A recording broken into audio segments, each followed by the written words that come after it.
सड़क दुर्घटना में हुई मिहिर की आकस्मिक मृत्यु ने सपना के परिवार को बुरी तरह झकझोर दिया था।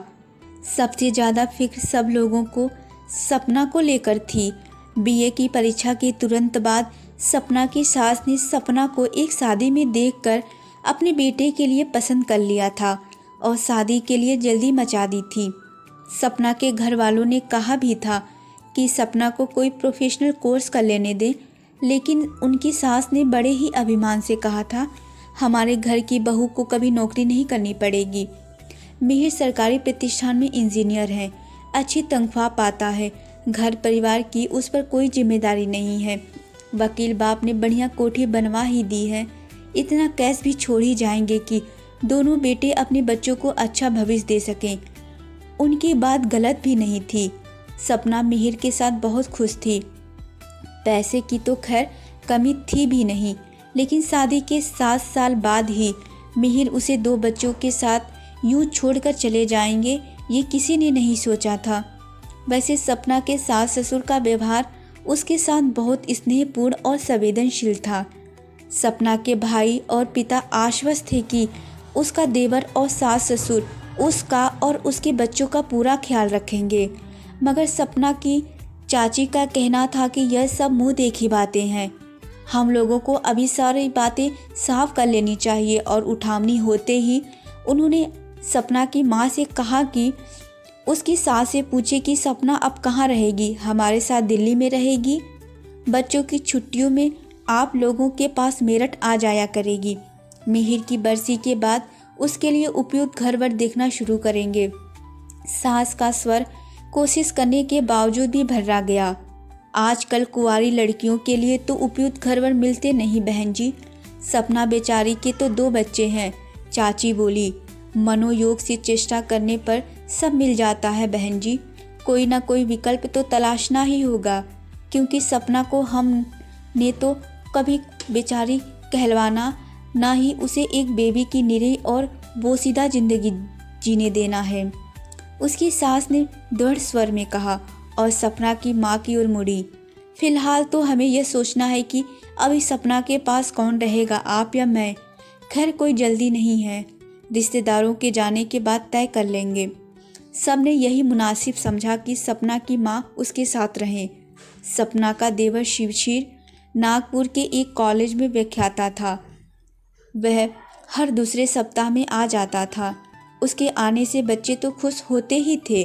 सपना भी उसकी पसंद का खाना बनाने में रुचि लेती थी। देवर भाभी में थोड़ी नोक झोंक भी हो जाती थी। शिशिर उम्र में सपना से कुछ महीने बड़ा था। कहता तो भाभी ही था, लेकिन व्यवहार दोस्ती का था। तुम्हारे आने से सबका दिल बहल जाता है शिशिर, लेकिन तुम्हारी छुट्टियां खराब हो जाती हैं, सपना की माँ ने कहा। यहाँ आकर मेरी छुट्टियां भी मज़े से गुजर जाती हैं माँ जी। वहाँ छुट्टी के दिन सोने या पढ़ने के सिवा कुछ नहीं करता। दोस्तों के साथ समय नहीं गुजारते, दोस्त हैं ही नहीं। पीएचडी करने के दौरान खाने सोने का समय ही नहीं मिला। जो दोस्त थे उनसे भी संपर्क नहीं रहा। और लड़कियाँ तो माँ जी मुझ जैसे पुस्तक प्रेमी की ओर देखती भी नहीं। शिशिर हंसा। अब तो पीएचडी कर ली है, इसलिए दोस्त बनाऊंगा माँ जी, मगर दिल्ली जाकर। मैं बंटी बन्नी के साथ रहने के लिए दिल्ली में नौकरी की कोशिश कर रहा हूँ। उम्मीद है जल्दी ही मिल जाएगी, शिशिर ने बताया। बच्चों की परीक्षा होने तक सपना भी संभल चुकी थी और बड़ी शांति से अपनी गृहस्थी को समेट रही थी। शिशिर को भी दिल्ली में नौकरी मिल गई थी। जब सपना की माँ मेरठ से लौटकर आई तो वह सपना की ओर से पूर्णतः निश्चिंत थी। सबके पूछने पर उसने बताया, मिहिर की तो वापस नहीं ला सकते, मगर ससुराल वाले बहुत सुलझे हुए हैं और इसी कोशिश में रहते हैं कि सपना को हर तरह सुखी रखें। देवर ने भी बच्चों के साथ रहने की खातिर दिल्ली में नौकरी ढूंढ ली है। बच्चों के साथ रहने को या देखने को कि कहीं सारी कोठी पर सपना का कब्जा ना हो जाए, चाची ने मुंह बिचकाया। चलो इसलिए सही, पर उसके रहने से हमारी बेटी और बच्चों का मन तो बहला रहेगा, माँ ने कहा। जब तक कि उसकी शादी नहीं होती। अपना घर संसार बसाने के बाद कौन भाई के उजड़े चमन को सींचने आता है। मेरी मानो तुम उन लोगों की बातों में ना आकर सपना के सास ससुर से कहो कि वे उसे कोई अच्छा सा बिजनेस करा दें, उसका दिल भी लगा रहेगा और निजी आमदनी भी हो जाएगी, चाची ने सलाह दी। मगर सपना को तो बिजनेस का कखा गघा भी नहीं मालूम, माँ ने कहा। सपना को ना सही जतिन को तो मालूम है, MBA कर रहा है, बहन की मदद करने को नौकरी के बजाय उसके साथ काम कर लेगा, चाची बोली। एक बार मेरठ आने पर जब सबको बता रही थी कि उसकी आशंका थी कि भोपाल में पले बड़े बच्चे दिल्ली के बच्चों के साथ शायद ना चल सकें, मगर बंटी और बन्नी ने तो बड़ी आसानी से नए परिवेश को अपना लिया। तो चाची ने पूछा, लेकिन इन्हें संवारने के चक्कर में तुमने अपने लिए भी कुछ सोचा है या नहीं? मेरा सर्वस्व या जीवन तो अब ये बच्चे ही हैं चाची, इन सब का भविष्य संवारने के अलावा मुझे और क्या सोचना है। इससे पहले कि चाची कुछ और बोलती, बच्चों ने आकर कहा कि वो वापस दिल्ली जाना चाहते हैं। चाची की वजह से पूछने पर बोले, यहाँ हमारा दिल नहीं लग रहा है, दिल्ली में तो चाचा के साथ छुट्टी के रोज़ सुबह घुड़सवारी करने जाते हैं और टेनिस तो रोज़ ही शाम को खेलते हैं। हमने चाचा को भी फ़ोन किया था, उनका भी दिल नहीं लग रहा है, कहते थे मम्मी से पूछ लो, अगर वे कहती हैं मैं भी अभी लेने आ जाता हूँ।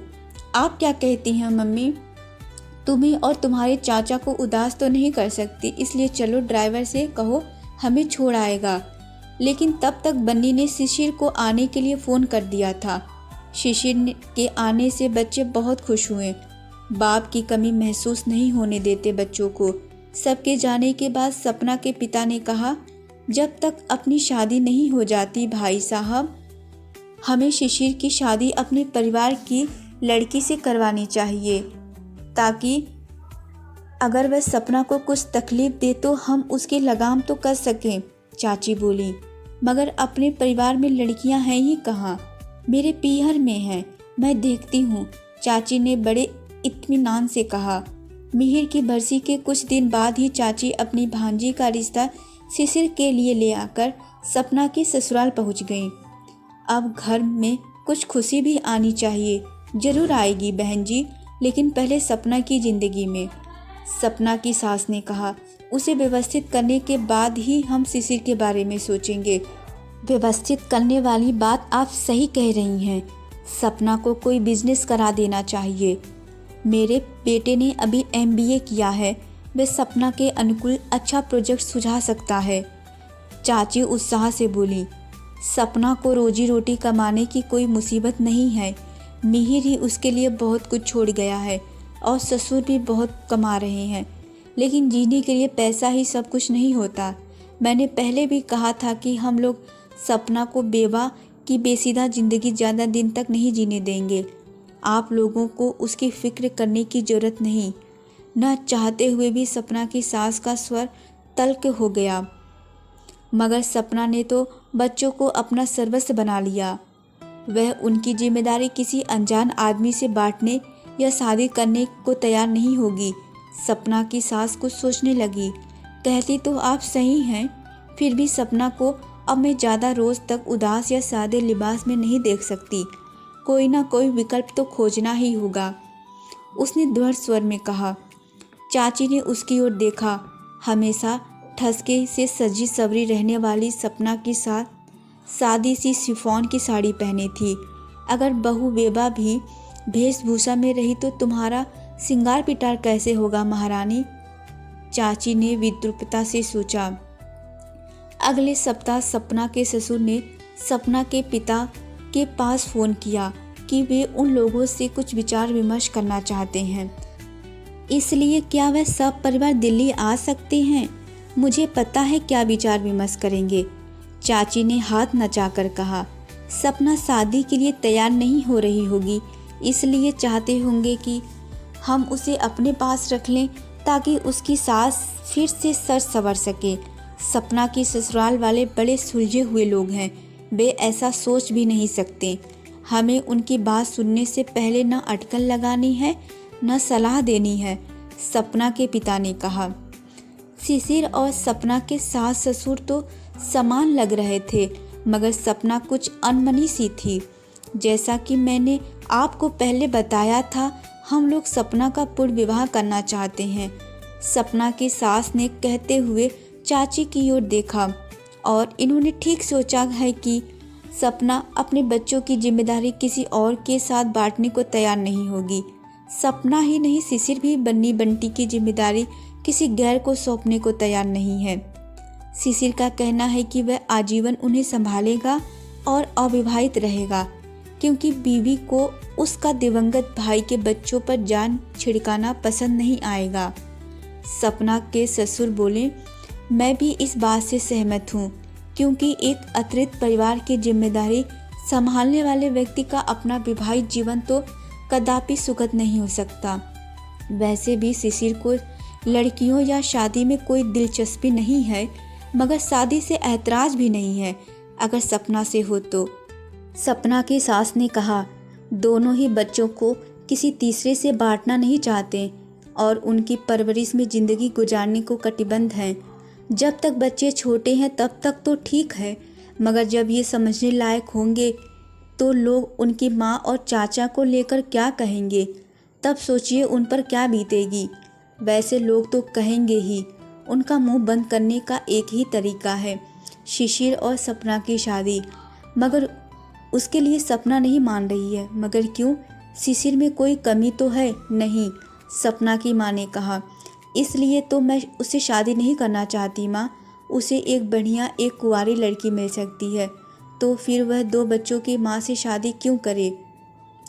वे दोनों बच्चों मेरी ज़िंदगी का अभिन्न अंग है।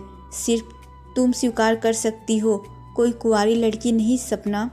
शिशिर ने किसी के बोलने से पहले ही बोला, एक बात और सपना, मैं किसी मजबूरी या दयावश तुमसे शादी नहीं कर रहा, बल्कि इसलिए कि जब शादी करनी ही है तो किसी अनजान लड़की के बजाय जानी पहचानी तुम बेहतर रहोगी। तुम्हें लेकर मेरे मन में कोई पूर्वाग्रह नहीं है।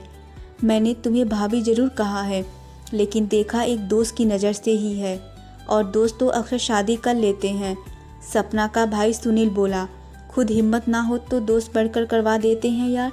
शिशिर हंसा, तो तुम्हारी शादी हम करवा देते हैं। सुनील भी हंसा। मगर सपना माने तब ना। उसे बेकार का वहम यह भी है कि उसे सुहाग का सुख है ही नहीं। तभी मिहिर की असमय मृत्यु हो गई। जब उसके घर वाले मान गए हैं तो सपना भी मान जाएगी। सपना के ससुर बोले, उसकी यह शंका कि दूसरी शादी करके वह मिहिर की यादों के साथ बेवफाई कर रही है, मैं दूर कर देता हूँ। मिहिर तुम्हें बच्चों की जिम्मेदारी सौंप कर गया है, जो तुम अकेले तो निभा नहीं सकती। हम तुम्हारा पूर्ण विवाह करना तो चाहते थे, लेकिन साथ ही यह सोचकर भी परेशान हो जाते थे कि किसी अनजान आदमी को अपनी मिहिर की निशानियां कैसे सौंपेंगे। लेकिन शिशिर के साथ ऐसी कोई परेशानी नहीं है। दूसरे, मिहिर की जितनी आयु थी वह उतनी ही जीकर मरा है। शिशिर की जितनी आयु है वह तुमसे शादी करे या ना करे उतना ही जिएगा, और कोई शंका या ऐतराज़ नहीं पापा जी। सपना ने सिर झुकाकर हाँ में हामी भर दी। आप ठीक कहते हैं भाई साहब, सपना के ससुराल वाले बहुत सुलझे हुए लोग हैं। चाची के स्वर में अपनी हार के बावजूद भी उल्लास नजर आ रहा था।